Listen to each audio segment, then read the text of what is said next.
Close Titans beat reporter Jason Wolf explains what it will take for the Titans to make the playoffs. Autumn Allison, USA Today Network, Tennessee. These QA sessions with folks who cover Titans opponents have been fun, but this week's was probably more fun than all the others combined. For one, because Titans first-year radio color commentator Dave McGinnis has a unique perspective on Rams at Titans. He coached many of these Rams players as Jeff Fisher's assistant head coach from 2012 to 16. Fisher was fired 13 games into last season's Los Angeles debut. McGinnis was with the Titans under Fisher from 2004 to 11 as linebackers coach. For two, because McGinnis is a source of seemingly endless energy and enthusiasm. Rams and Titans fans should find his comments here very interesting. You know this Rams roster well. How good is it? First of all, Jeff Fisher and we built this roster. You know what I'm saying, so I know these guys very, very well. This defense and special teams of the Rams has been playoff ready for 2 years, ability-wise and performance-wise. The last 2 years, the offense has been historically bad. The offensive line was not good, was underperforming, could not get any stability at quarterback. The receivers, that was the issue. And we knew if we could ever just get, when we drafted Jared Goff, Jeff Fisher did the Ramsization a huge favor by not playing him right away because he would have ruined the kid just like David Carr got ruined when he had to play at Houston when they drafted him and got him 76 sacks his first year. He never recovered from that, but anyway, what Sean McVay has done is bring a tremendous offensive system in there. They traded the worst-performing left tackle in the league, Greg Robinson, who is now out of the league, and paid money for the best-performing left tackle, Andrew Whitworth. Brought a center in from Washington, John Sullivan, that was familiar with their system. Added 3 really, really good wideouts.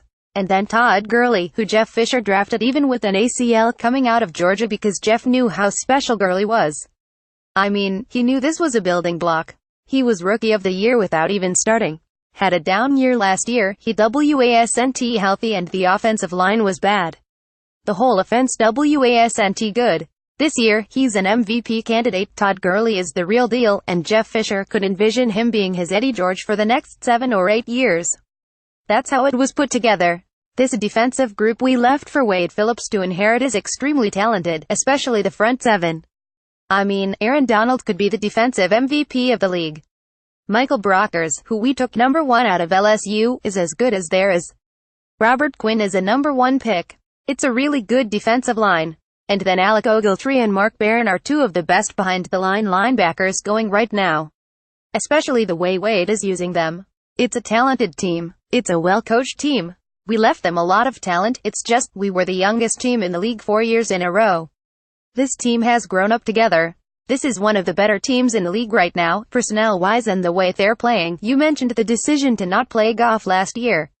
Did you and Jeff anticipate he could be this good in his second season? Absolutely. I mean, that's why we drafted him. The kid's got an arm.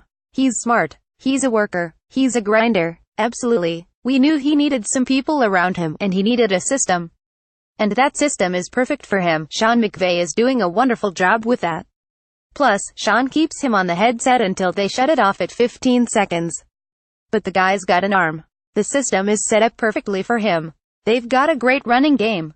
I mean, we vetted Jared and Carson Wentz both, and we didn't feel like at the time we could go wrong with either one of them. The Titans have done a good job against the run, but this is a huge challenge. Can they limit Todd Gurley and make the Rams one-dimensional? You've got to focus on Gurley because Gurley is a beast.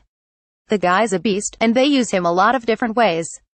You've got to slow him down, inhibit what he's doing. You just have to do that. The offense runs through Gurley, it really does. McVay knew what a special talent Gurley was, too, and Jeff Fisher recognized it immediately. That's why we took him even knowing he wouldn't be able to play the first 6 games of the 2015 season with the ACL. The guy is special. Do the Titans have a chance to do that? Absolutely. I mean, the Rams aren't undefeated. They've been beaten. You can beat them, you just know what you're up against. They've got a lot of positive momentum right now, and they're really upbeat and grinding on the fact they've got everything clicking, especially offensively. Defensively, we had a more dominant defense statistically because they were playing with a really poor offense. Now that they're playing with a good offense, once they get the score separated, they can turn things loose and they can be game wreckers. What about attacking the Rams' defense? Lots of talk this week about using the no-huddle more. Is that something the Titans should consider? I'm not going to get into coaching it. They've got guys hired to do that. I just know this, the Rams' defense is like any other defense. You've got to be able to find their weak spots and attack them, and you've got to be able to stay ahead of the chains, because if you get behind a group like this that can bring heat, they can bring pressure without blitzing. You know what I mean, you're in trouble. However, you can stay ahead of the chains, with what fits your football team. That's what you have to do. It's like the Jimmy Garoppolo formula we saw last week. Todd Gurley is not going to hurt your defense while he's sitting on the benching. So you've got to find a way to stay ahead of the chains. That's imperative. If you give this offense, from what I've seen on tape and from knowing the personnel like I do, you give them enough shots at you, you've got some problems. Last thing. I know you don't want to give a prediction, so I just wanted to ask you how broadcasting has been this season and any big picture observations you have from being around the Titans. Well, I've absolutely loved it. I really had no expectations coming into it. I knew how much I respected and liked Mike Keith. I knew how much I liked the association. I knew how much I loved the city.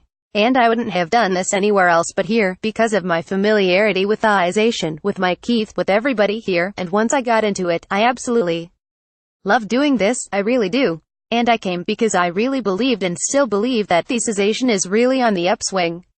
It's in a good place.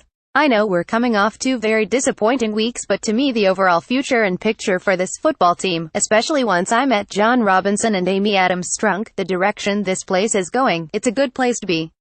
And it's going to be a good place to be for quite a while. I really believe that. Reach Joe Rexrode at jrexrode@tennessean.com and follow him on Twitter at JoeRexrode.